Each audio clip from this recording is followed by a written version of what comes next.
because we are about to discuss tokenizing real-world assets. And so for this panel, we have Josh Berger from Packet, we have Jacques Voorhees from Icecap, and Herb Kraft from Indo-Pacific Resources. So please, let's dive into our next panel here. I think I got overbooked on panels anyway. Or underbooked on water.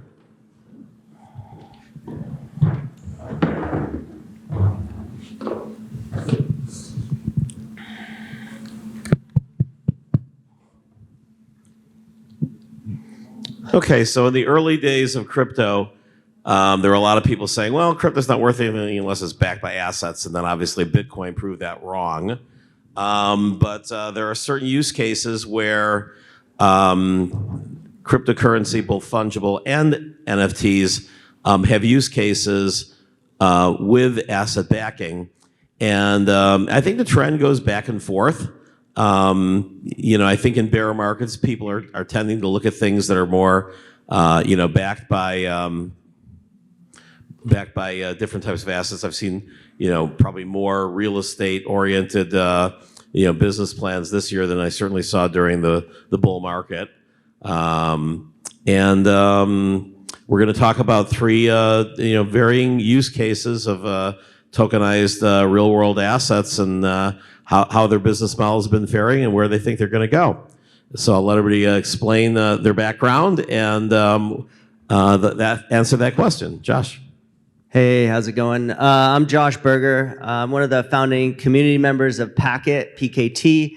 It allows you to earn money from your unused internet bandwidth. And I'm a co-founder of Packet Pal, which is creating plug-and-play devices that allows you to earn money from your unused internet and then let other people get online for free and then pay for how fast they want their internet connection to be. And it's fully end-to-end encrypted and using a VPN.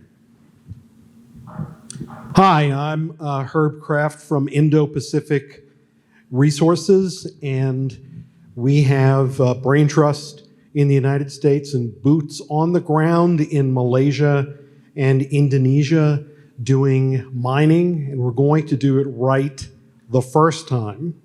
And a big part of that is the use of tokens to establish the provenance of the materials as well as creating interesting ideas for investments.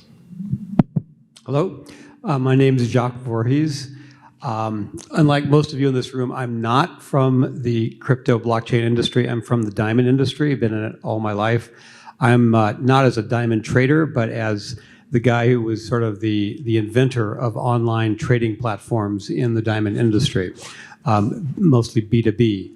So that's my background. What I'm doing now is we are using NFT technology to open up the diamond market to hard asset investors.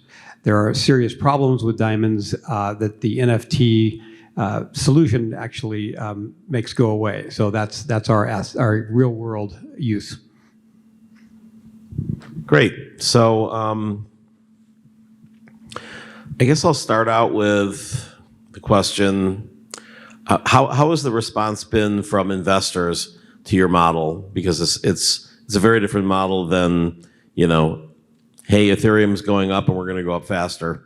Here's a DeFi protocol and you can stake to earn, you can, go and get 11% on your Celsius investments. Oops.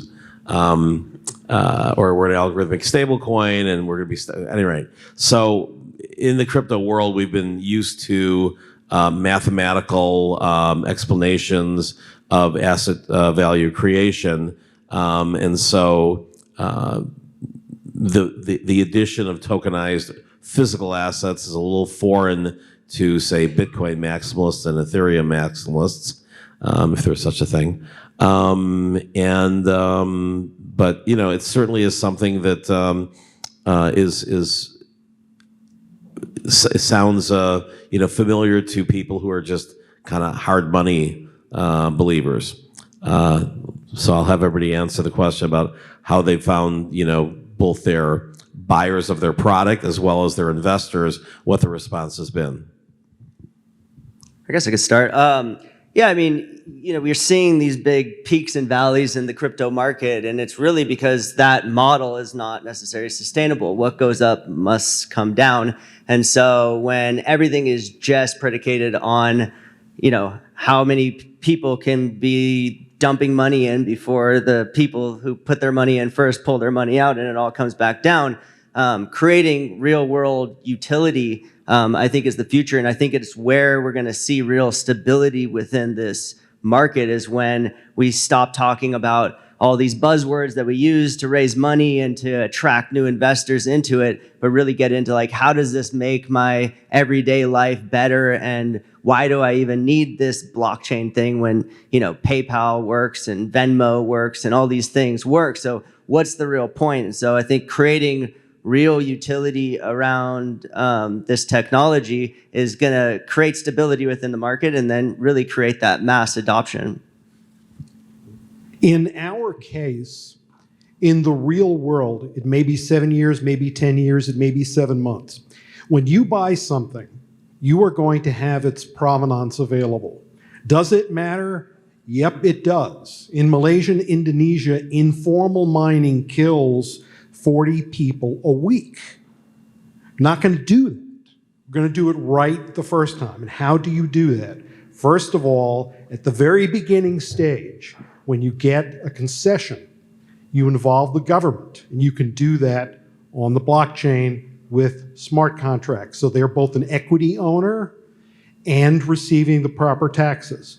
You then have investment opportunities for people who want to come in at the beginning of it, before the work is undertaken, during, and after. But most importantly, people are going to pay more for tin or gold or whatever it is with the proper provenance because the major auto companies, the people who make your phones can't use tin and gold that was mined by a bunch of children using pickaxes. They can't do it anymore. And there is one way that you can do it, and that's do it right the absolute first time. And the blockchain is right there. And then you have these beautiful side effects of the different investment opportunities and things like that. But when you buy your Metaverse 3.0 hot hatch with the AI robot in there, the AI robot's there so you can use the carpool lane, you're going to want to know where all those materials came from, that everybody was paid properly. Here's the way to do it. Interesting about the carpool lane. I'll have to hear more about that. Yeah, so my company, and by the way, I'm doing one of the BitAngels pitches, number 10 today. So I'll talk obviously more about the company then. But we were kind of whipsawed by reality when we launched this company because we assumed, and here's the elevator pitch of what our company actually does. We take diamonds, we attach an NFT to each diamond. The diamond goes in a vault. The NFT can then be traded back and forth without friction. That solves the core problem hitherto that the diamond industry has been dealing with, because right now, if you buy a diamond, try to sell it tomorrow, you'll lose 50%. That's the problem we solve. Okay, so we just assumed that the people that would be most interested in our product would, of course, be the crypto blockchain millionaires, because this was such a cool thing we were doing with NFTs. We couldn't have been further from the truth. There may be a market like that out there, but our customers are basically conservative, elderly, rich people who hate the US dollar, and they have been buying gold and silver all their lives. In other words, gold bugs.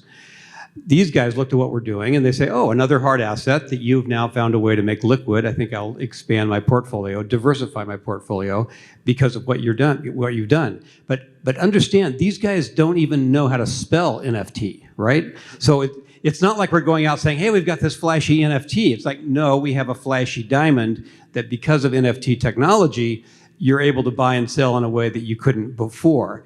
But we've learned that, and every month that goes by, I would say this is more and more true, we now minimize the fact that we're using NFTs as a core part of our product offering, because it's almost adding friction. Like, what's an NFT? Well, that's what makes this whole thing work. Well, So we just don't worry about that. We now look at the NFT as something that's. I think it's cool that I can look in my OpenSea and see a diamond, though. Well, that's true. Yeah, but you're a crypto guy. Yeah. So we now look at the NFT as something under the hood. It's how the engine works. Spark plugs and cylinders. We don't have to explain to our customers, here's how an engine works. We're selling a Porsche, and it goes really, really fast. So we're kind of weird in that respect, that we're using the NFT as a core piece of our engine, but it's sort of hidden to our customer. I guess I didn't apply it to Packet, the question, but yeah, I mean, I think creating the ability where people have internet and now they have the ability to be able to make money off of that, it becomes a really easy thing to understand. And taking things that aren't complex, because most crypto is complex and scary, and like blockchain and proof of work and all these things just scare away a majority of people. And so being able to take something that we all touch, we all interact with, like the internet, and be able to turn that, basically tokenize your internet. That's something that people can understand and is tangible, and being able to make it so that usually when you move into a place, you're an endpoint for your internet. And so changing that mentality to where not only can you be an endpoint, but you can actually become a distributor of internet to your neighbors and get paid for that. I think that becomes a really cool concept, and it's something that is triggering light bulbs in people's heads where they're like, wow, this is very different, similar to how Uber really changed the way people looked at transportation, and Airbnb changed the way people look at that spare room in your house. And that you don't have to be a crypto nerd to really understand that concept. So I'm going to ask one last question before we get to the audience, and that would be, and I think this is true of all tokenized assets. How do you make sure that you're not under the laser point eyes of Gary Gensler? In other words, what are you a tokenized security? And if not, why? Well, Packet did it very different than most cryptocurrencies do it. Usually it's a central issuer that issues tokens, gives tokens to founders and investors and airdrops. And, there's a whole formula for token distribution that's commonly used, usually an Ethereum-based token. And Packet is a proof of work.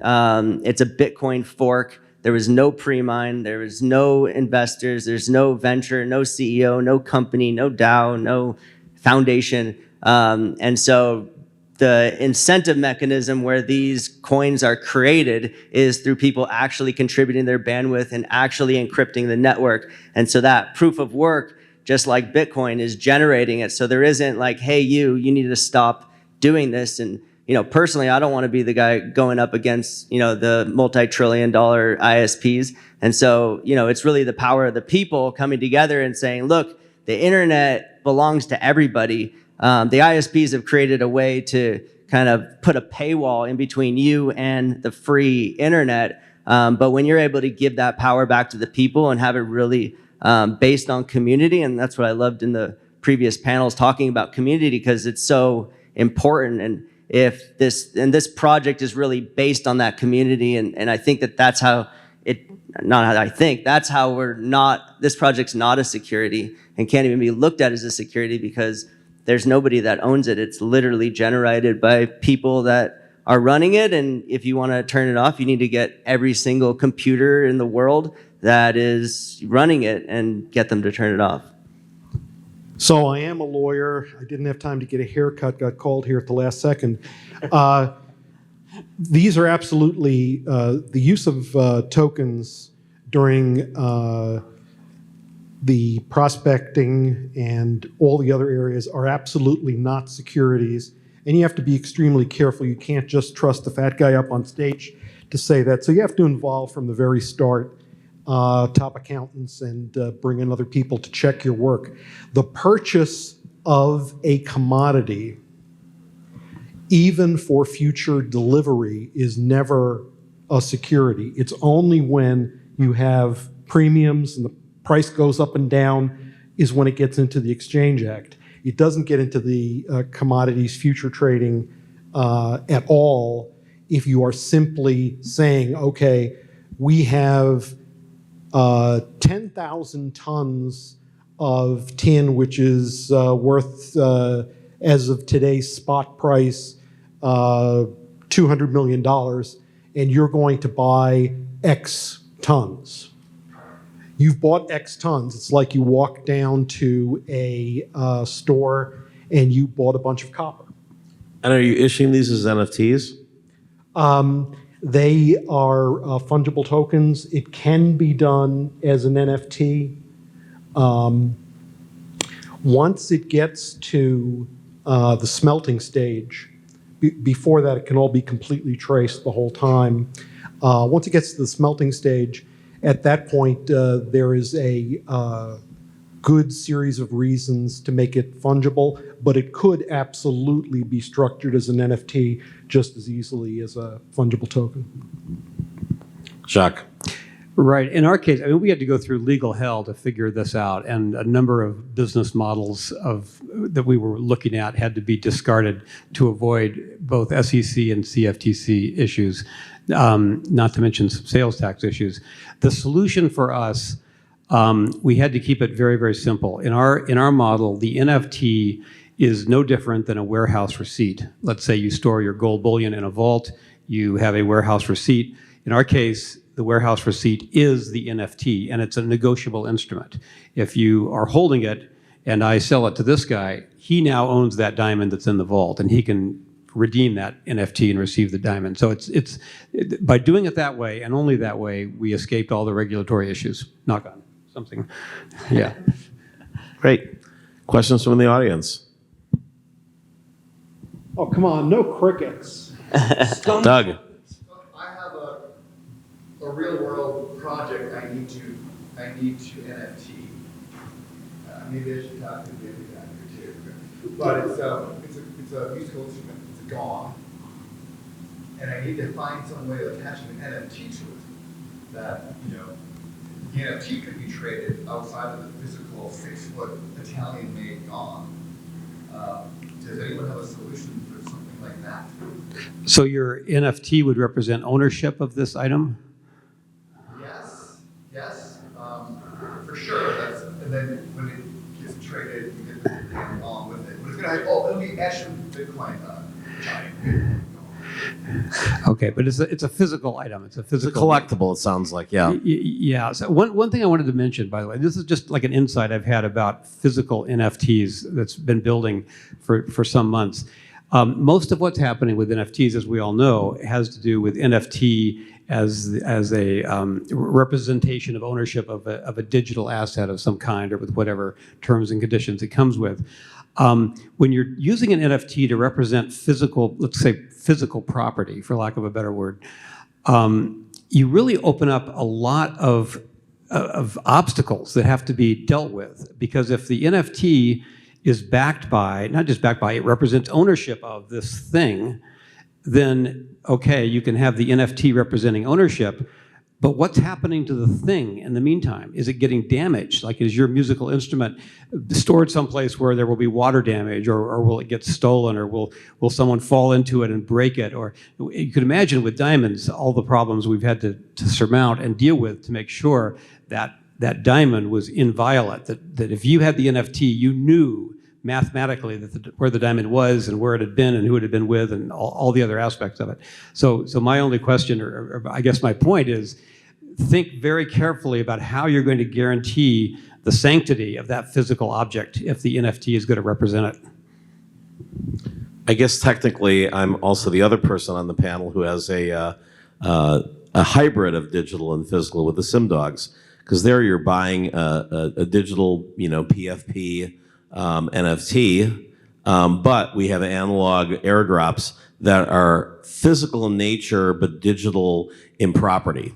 So in other words, you're going to get a sponsorship to CoinAgenda for the Prosecutor Series and 4 passes. They're expiring inventory, although again, there's 3 different shows a year and some years 4. But that's sort of a hybrid approach that I think will be increasingly popular, where part of the community is that you're also able to get airdrops, just like on loyalty programs when you have an airdrop of like, you can get delivery of flowers or whatever. Yeah, I also think that not everything needs to be tokenized in the world. Personally, that's my opinion. Maybe someone will stone me outside, but not everything needs to be tokenized and not everything requires a blockchain. I mean, there's databases, there's lots of tools out there that are useful, but when blockchains are necessary, they are necessary and they are amazing tools. And so it's really just in 2014, David Johnston, the co-founder of BitAngels, gave Johnston's Law that he has on a T-shirt, said everything that can be decentralized will be decentralized. And I then said Terpin's corollary to Johnston's Law is everything that can be tokenized will be tokenized. All right, well, maybe you'll be the one that stones me outside. But No, it doesn't mean that it has to be, but it means that it can be. If it can be, someone will do it. Certainly won't mean that everybody will.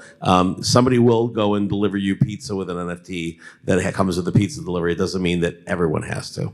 Things like minerals and diamonds, I think, though, are especially valuable when put on the blockchain because, for example, in our case, provenance and paying wages and involving the government and everything else is unbelievably important.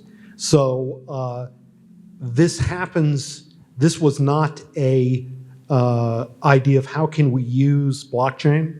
Blockchain came later, even though we have several PhDs in computer science working at the company.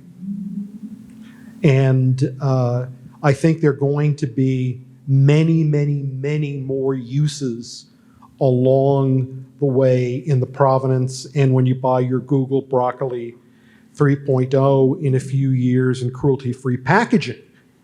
You're probably going to be able to go somewhere and see what pesticides were used on it, what kind of truck took it there. And frankly, there's no reason why you shouldn't. Okay, before Christina comes up with a gong, I'll gong ourselves and turn the rest of the show over to the BitAngels pitches. Thank you, everyone. thank you.